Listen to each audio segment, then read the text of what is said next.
Years with the Cowboys, defensive end DeMarcus Lawrence opted to sign a 3-year deal worth a base value of nearly $33 million with the Seahawks as a free agent. And it didn't take long for Lawrence to burn bridges back in Big D.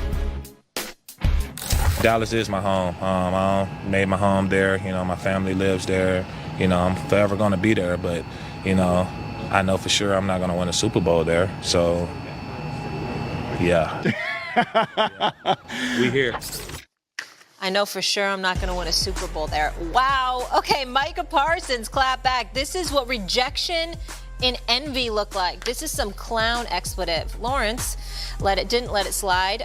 Calling me a clown won't change the fact that I told the truth. Maybe it's time tweeting and more time winning, I wouldn't have left. Okay, Marcus Spears is back here with us. Peter, I'm going to start with you. You're the fresh voice on this subject. Okay.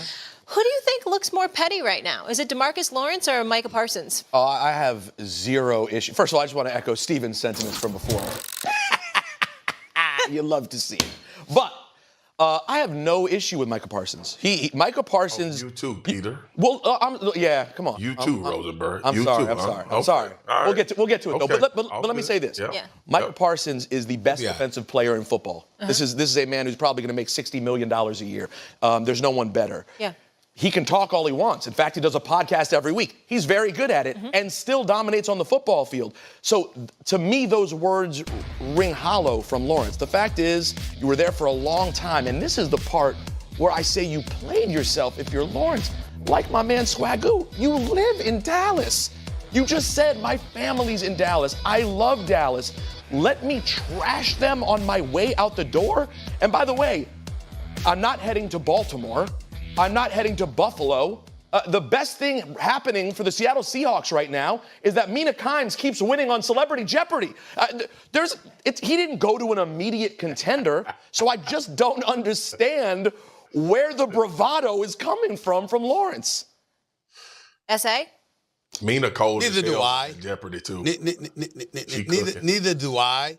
Neither do I. But I will say this again: we have to acknowledge the man isn't lying when he talks about the Dallas Cowboys. That's the subject, because we know that Seattle is not going to go anywhere. So for him to be going to a place like that and saying it, it's an indictment of how pathetic he believes the Cowboys are.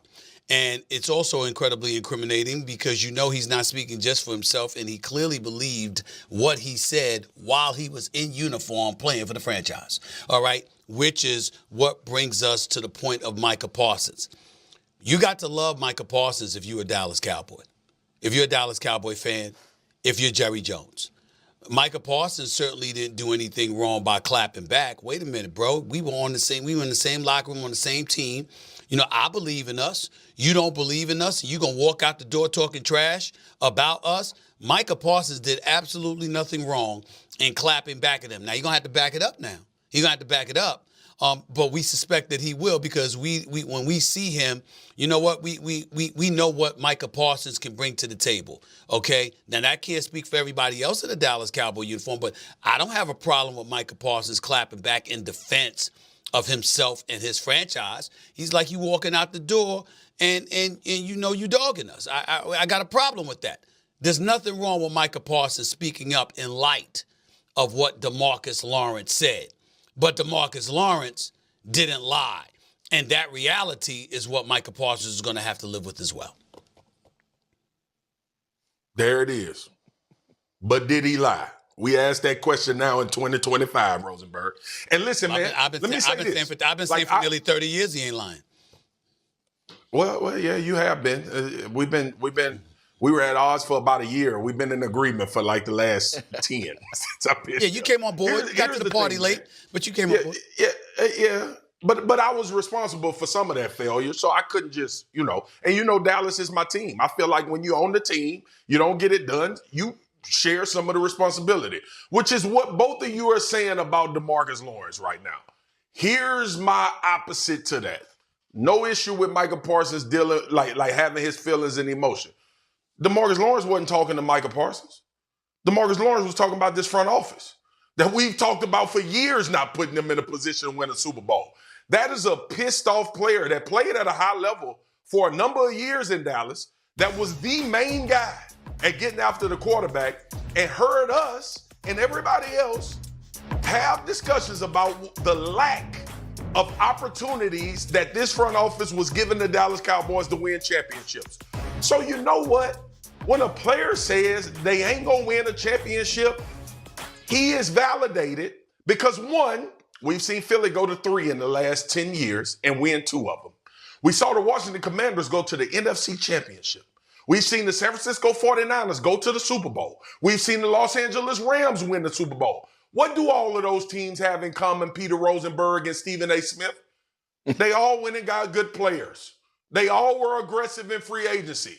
They drafted well and put themselves in position to win championships. So at the end of the day, all 3 of us are saying he did not lie. That comment didn't have a damn thing to do with Micah Parsons and everything to do with Jerry, Steven, and the decision makers in the front office of the Dallas Cowboys. And might I add to everybody, Zach Martin retired this year. So if we think the team is going to be better from losing 2 of their guys that they sent on the way, then we are maybe sadly mistaken. Is Dallas going to be a competitive team this year? I truly believe they will. Could they shock and surprise? I'm waiting to see this draft and players that they potentially may add more in free agency. But ultimately, DeMarcus Lawrence is talking from his experience. His experience is that franchise didn't do enough to put them in a position to win a Super Bowl. See, you try to slide it in there. See, Peter tried to slide it in there. You see how he tried to slide in there? Could the Dallas Cowboys surprise somebody? Could they be competitive? No, they're not going to be competitive. They're battling for the cellar in the NFC East. They're battling for the cellar. They're going to be better than Washington. They're going to be better than Philadelphia. Stop it. Just stop it right now. I see what you're doing. I see what you're doing. I'm not going to let you slide that in there. Hell to the no. That's number 1. Number 2, let's understand something about DeMarcus Lawrence.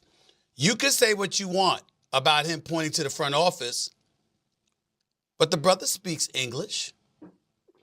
He didn't say the front office. Thank you. He said the team. And so because he said the team, we don't get to assume he was only talking about the front office. He's also talking about cats that's in that locker room, which is why Michael Parsons, took offense to what he said. Now, could one accuse Micah Parsons being focused on the wrong things? Sure. Can one assume that this is proof that there was no leadership inside that locker room at all? It's just a bunch of individual parts pieced together with the same uniform, calling themselves a team instead of really being a team? Yes, we can assume that too. All true. Absolutely correct. But in the end,